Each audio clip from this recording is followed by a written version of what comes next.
I'm sure he's one of the two stars of the day, right? So I'll attempt to provide some general commentary and some synthesis that may have a degree of repetition from what you hear from both Dr. Bandar and from Abdul Hadi. Let me start by saying, sort of as a response to what Dr. Bandar said, the opposition in Bahrain, to be clear, is not Shia exclusively. It's actually mixed Sunni Shia. And the fact that we talk about it almost in exclusively sectarian terms today as a result of a sort of prolongated political crisis there, that we don't recognize the space of Sunni activists in the region. Bahrain is something of a paradox when it comes to political reform. On the one hand, it's on the cutting edge of democratic and political transformation in the Middle East. It was among the first countries in the region to institute free elections, both at the municipal and parliamentary level. It certainly allowed for a degree of free speech in the country, with the exception of sort of at least now 2 arrests on the part of my colleague sitting at my right here. There have been, even in spite of the arrests of Abdul Hadi, there have been a series of very confrontational, very provocative exchanges between the press, between activists in Bahrain, and we would argue, I think, and agree that there is a degree of political freedom with respect to what can be said, although Bahrainis are learning the hard lesson that there is accountability for what ultimately is expressed. On the other hand, in addition to being, or in contradiction to being at the cutting edge of this political reform process in the region, Bahrain is also at the cutting edge of figuring out how to roll back the reforms that it instituted a little over 5 years ago, and coming up with imaginative and creative ways to use the issue of political reform and the institutional changes that it's put in place to actually strengthen the hand of the Al Khalifa's authoritarians. The grip on power has been tightened in recent years, and reform, elections, the creation of new institutions has often served to expand the central grip on authority. At the heart of a lot of this, particularly increasingly, are sectarian tensions and anxieties. They're both at the heart of the political process in Bahrain and at the heart of the paradox of how Bahraini political authorities have proceeded with the issue of democratic reform. And the example of Abdul Hadi, again, is a powerful indicator of where the government stands. On the one hand, allowing a degree of speech, and on the other hand, cracking down quite severely when they perceive that he crosses a line or expresses something that's particularly sensitive. The primary problem facing the government, at least in the way it perceives its own interests and its grip on power, is that it's unwilling to move past the fear of the Shia community and its demographic weight in the country. It refuses to engage seriously with various reform needs precisely because it perceives itself vulnerable to sectarian demographic patterns in the country, in which I think, as we learned early on, the Shia represent somewhere between 60 and 70% of the island. And depending on who you talk to, you'll get a higher or a lower number. But there's really very little dispute that they are the overwhelming majority. And most of them, I would say a good 80% of Bahraini Shia, are actually indigenous to the island, although there is a large expatriate community that's been there anywhere from 1 to 3 generations that have crossed from Iran's side of the Gulf. But the idea that there is that they basically represent sort of a migrant community that has no natural or indigenous roots in the island itself are fabricated and basically untrue. In fact, the Al Khalifa date, the arrival of the Al Khalifa dates much later than most of the Shia community in the island.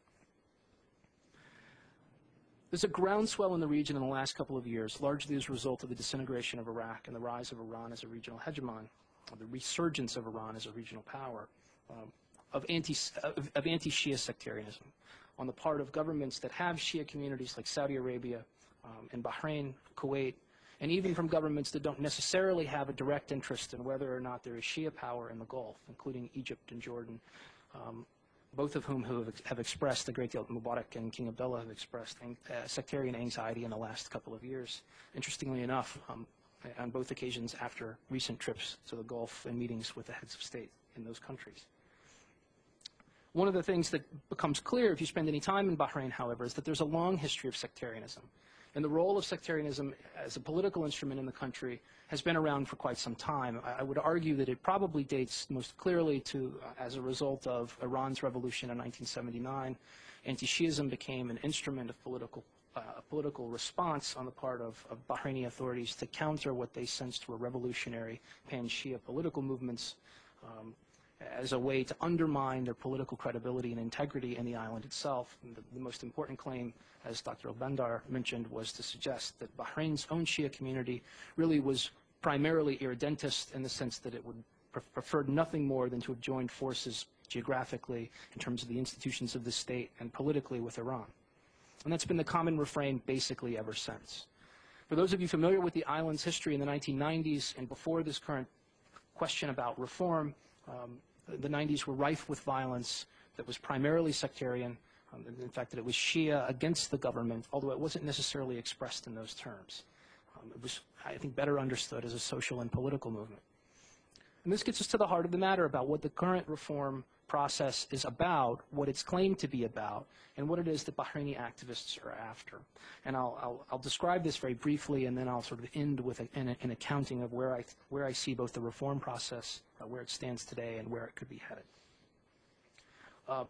In 2001, the new king of the newly declared kingdom announced, by way of this national charter, a commitment to democratic reform, to the creation of the institutions that I mentioned earlier. And yet it was clear early on that he was unwilling to part completely with any kind of significant political authority. So for those of you familiar with the Bahraini political system, there are two chambers of the national legislature. One is elected and one is appointed. So you have an upper and lower council. The lower council has 40 members, as does the upper council. Although the upper council is sort of unique in the sense that it's exclusively appointed by the king and his supporters in the cabinet. To call it a legislature, to call it a parliament, it would be frankly misleading. The elected branch of government has no ability to draft legislation or to enter legislation into discussion on the floor, and even if they could, their power is ultimately checked by the upper parliament, which has equal authority to determine the outcome of whatever legislative issues are before the body as a whole, which is to say that the upper parliament appointed by the king, the upper house of parliament appointed by the king, acts as a natural institutional check on the elected body. Complicating the situation of legislature more generally, or of legislation more generally, is the fact that only the cabinet and the king can introduce any new measures before the parliament for serious consideration. So any legislation that's introduced for vote actually comes from the executive branch altogether. A vote is held, and then that legislation goes back to the executive branch for approval. So it would not even be fair to call Bahrain's parliament a rubber stamp. It's simply a mockery of any kind of parliamentary institution at all. It functions very little. It's become, to use a refrain common a few years ago, a little more than a debating society in which members can basically accuse one another of various levels of political scandal and to seek, again, various levels of patronage from the government itself.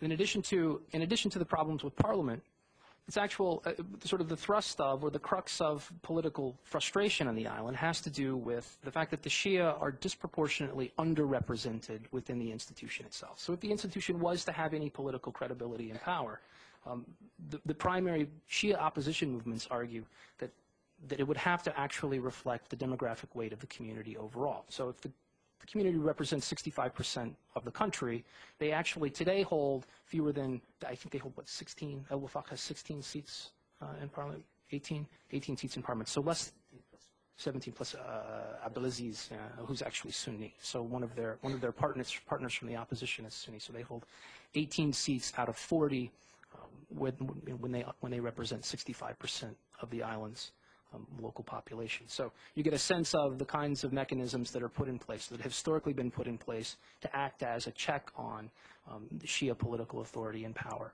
in the island. Now, the ideological framework for justifying all of this is not, I don't want to suggest that it's largely mythological, because what it comes down to, as Dr. Bandar mentioned, is the implication that the island Shia community is preternaturally disposed toward or inclined toward Iranian politics and Iranian sensibility. There are close connections between Bahraini Shia and Iran, but they're not exclusively or even primarily political at this point. They may have been 25 years ago, although even then I think that's subject to some discussion and contention. But today, most Bahraini Shia pursue a decidedly nationalist politics. The two objectives are the amelioration of social and economic grievances. Bahrain is a country that's characterized by high rates of unemployment in spite of great financial wealth and open markets. There's